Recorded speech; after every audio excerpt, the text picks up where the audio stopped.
Sometimes I get asked the question, why do I hold satsang?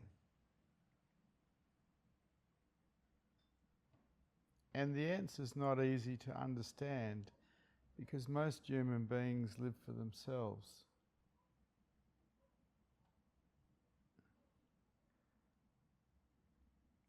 But when you wake up fully, you don't suffer anymore. You don't have fear anymore. You don't basically have any story anymore. And you're still living in the world, and everybody you know is suffering. Everybody you know is resisting life in some way. And what arises in you is compassion and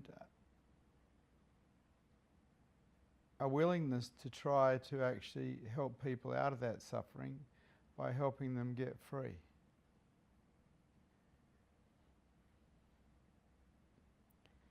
And you realize that nobody's going to hear you because people are listening through filters of belief systems that stop them from hearing.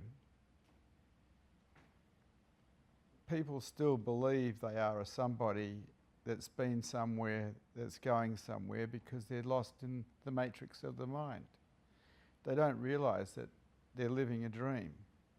And that dream tends to be a bit of a nightmare because it involves a lot of resistance to life, which is suffering. But you try anyway. And in trying to help people get free, you become a target because people don't want to hear the truth. They want to hear a convenient lie that matches their belief system coming out of your mouth. The whole world doesn't realize it's dreaming, but take away your imagination, which is all dream, and what are you really? Who are you? Because nothing you think is real. It's all dream. And someone who's fully awake knows that to the core, to their marrow. And so there's this attempt to help people get free of their dream, basically, which is usually ego-based. Another thing that is not real. You try looking for your ego, you won't find it. Not possible. It's by the time it even comprehends that it is a thing, it's behind time. It's not even in real time. Yet the whole world lives in this dream, pretty much. Suffering from birth till death, what's called samsara.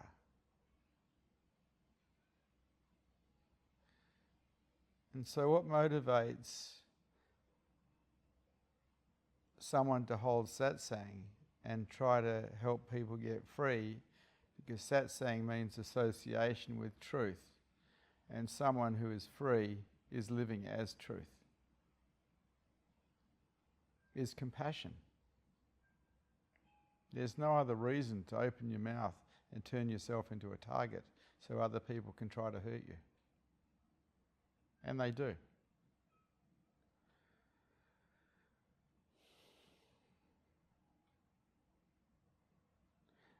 So when I say to you that I love you, I do. I can't help it because love is everywhere. Everywhere I look, I see it. I feel it. I know it because it is myself. The same as it is yourself, but you don't know that yet because you're living in a matrix in your own mind thinking you're a somebody.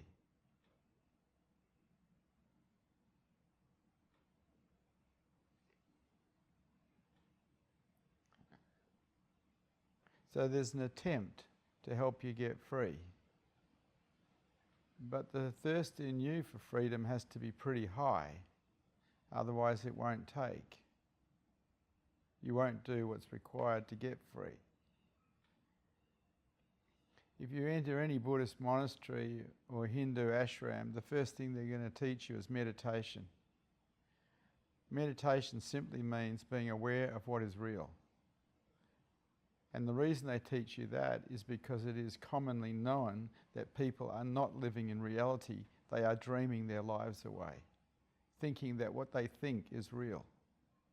And it's not. So the first thing that you'll get taught in any ashram or monastery is meditation. Putting awareness on something that is real. Usually the breath, because it's with you and it's real.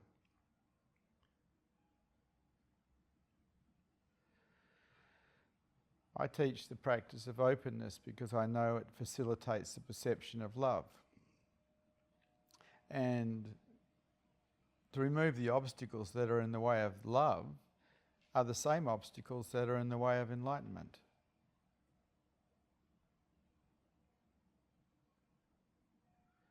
And sometimes I say, you have to listen like your life depends upon it. Well, you do. Because you're all been brainwashed into believing you're a somebody that's been somewhere, that's going somewhere. And people don't like to hear that they've been brainwashed, but they have. Anybody that asks you to believe something that's not your own direct experience is probably a crook. Whether they work for a church or a business, whatever. You can only trust your own direct experience. And so I only teach what has been my own direct experience. I won't teach any of the smells and bells that come from India, because it's not my experience. As far as I'm concerned, it could be bullshit. A bit like a lot of other religions on the planet. If someone asks you to have faith, run.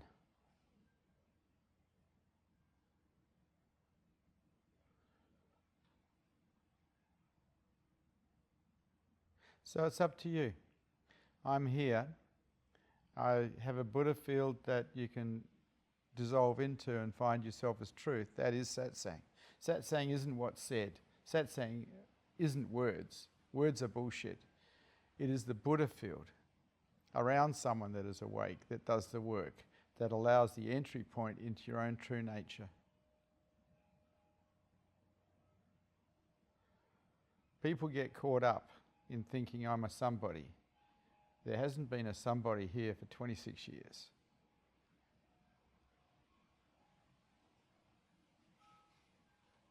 But I'm available as a Buddha field for you to tune into and find yourself as truth. It's up to you.